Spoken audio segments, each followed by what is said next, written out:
वर्षाने एकदाच हर्ष गोड अन्नाचा होतो स्पर्श घ्यावा जाणून हा परामर्श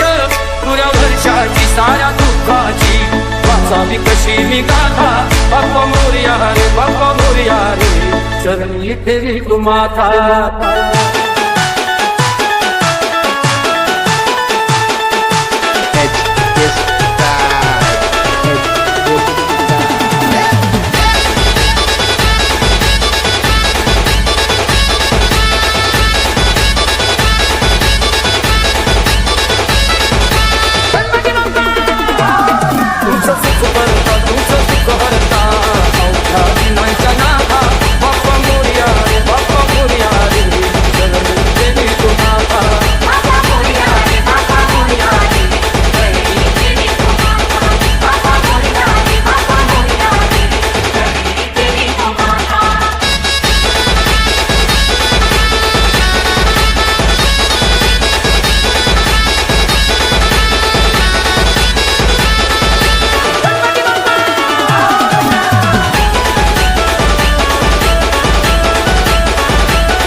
आशीर्वाद